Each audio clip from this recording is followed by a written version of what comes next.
3 weeks in and still no deal. President Trump digs in, Democrats double down as the shutdown drags on.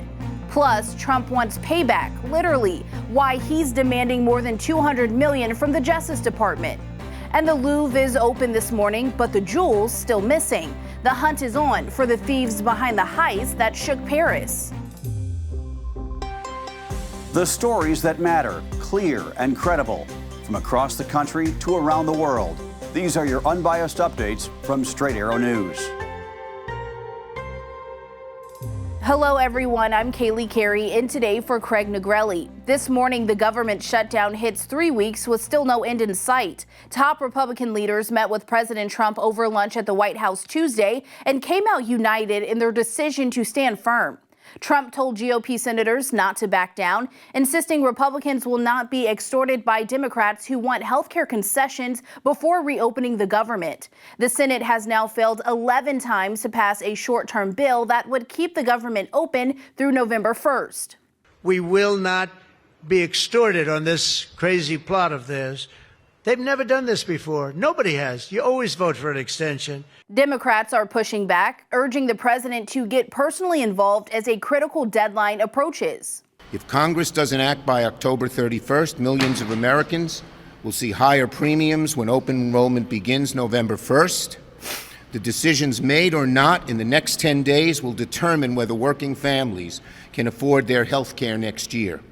And Americans are desperately looking to Republicans, the party in the majority, to do something about it. Chuck Schumer and House Minority Leader Hakeem Jeffries say they've asked to meet with Trump, but the president told reporters he won't sit down with Democrats until the government reopens.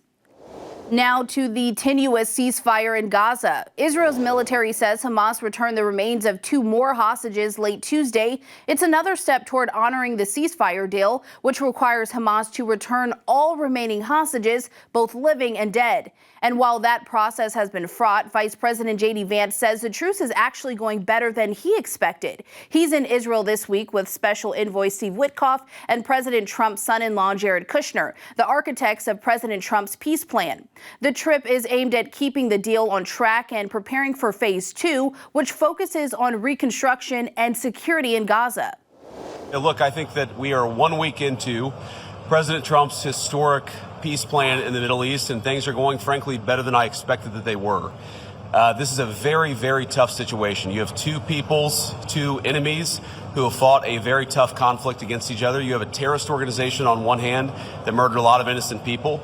You've got an Israeli army that was defending itself on the other that has learned a lot over the past couple of years. And then, of course, you have an innocent civilian population in Gaza that's caught in the middle. Vance also announced the opening of a new civil military coordination center in southern Israel. Run by U.S. Central Command, it's designed to be the main hub for Gaza stabilization and aid. The vice president is expected to remain in Israel through Thursday. This morning, new questions about just how far President Trump is willing to go to turn the tables on his former prosecutors. The New York Times was first to report that the president is demanding about $230 million in compensation from the Justice Department, money he claims he's owed for what he calls years of unfair investigations into him. The claims filed before he returned to the White House cover both the Russia investigation and the Mar-a-Lago documents case. But now, the same department that once investigated him is run by his own appointees, including Deputy Attorney General Todd Blanche, his former defense lawyer, one of the officials who may have to sign off on any settlement. Legal experts tell the Times the ethical conflict is, quote, bizarre and almost too outlandish to believe. I don't know what the numbers are. I don't even talk to them about it. All I know is that they would owe me a lot of money, but I'm not looking for money. I'd give it to charity or something. I would give it to charity. With the country, it's interesting because I'm the one that makes the decision, right? And, that decision would have to go across my desk. And it's awfully strange to make a decision where I'm paying myself. In other words, did you ever have one of those cases where you have to decide how much you're paying yourself in damages? But I was damaged very greatly, and any money that I would get, I would give to charity. The Times says about $230 million in taxpayer money could be at stake if the president's own Justice Department agrees that he deserves it. A Trump nominee is out this morning pulling his name from consideration after a damaging Politico report on racist text. Paul Ingrassia, the president's pick to lead the government's corruption-fighting office of special counsel, has withdrawn his nomination. In a post on X, Ingrassia wrote that he doesn't have enough Republican votes at this time, saying he'll continue working to make America great again. 4 Republican senators, including Majority Leader John Thune, publicly opposed his nomination, enough to sink it if all Democrats voted no. Politico reports the messages included racial slurs about black holidays and remarks about having a, quote, Nazi streak. Ingrassia's lawyer told Politico the text may have been altered or taken out of context. He's still serving as a White House liaison to the Department of Homeland Security. An earthquake in the media world to tell you about. Warner Brothers Discovery, the parent company of CNN and HBO, says it's open to a sale. The move comes after the company announced plans to split in two, one side for entertainment and streaming, the other for news and sports. But now, as the New York Times first reported, bidders are already lining up.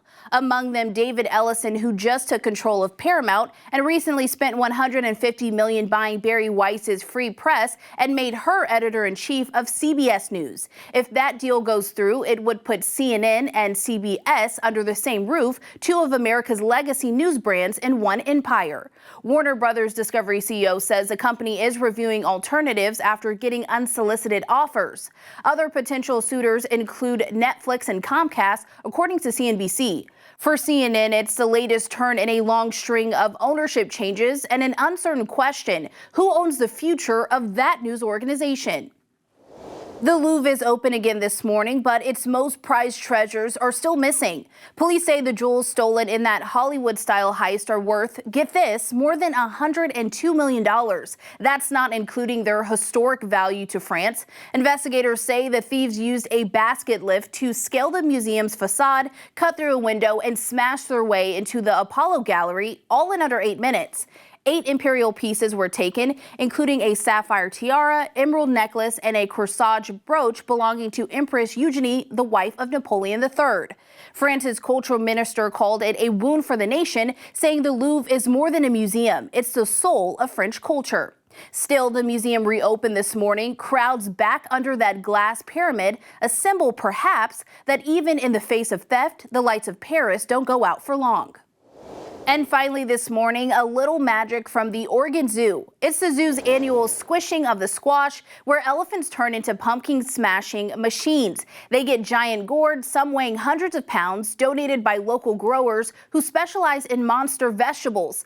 But the crowd favorite, baby Tulatu. At just 8 months old, she weighs about as much as one of the pumpkins, too small to smash it, but not too small to steal the show. Instead of stomping, she started dribbling her mini pumpkin like a soccer star, proving Halloween fun comes in all sizes.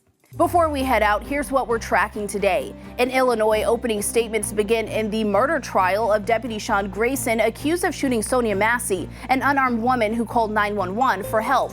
In Chicago, a federal judge holds a hearing on whether to keep blocking the deployment of National Guard troops to the area. At 2, the 9th Circuit Court of Appeals takes up a similar case over Guard deployments in Los Angeles. And at 4, NATO Secretary General Mark Rutte will be at the White House today for a meeting with President Trump. And check out more of our stories on the app, where unbiased isn't a tagline, it's certified. All Sides calls us unbiased. NewsGuard gives us a perfect score for reliability. Facts first, without the spin. Those are your unbiased updates for this Wednesday. Craig will be back tomorrow. For all of us here at Straight Arrow News, I'm Kaylee Carey. Have a great day.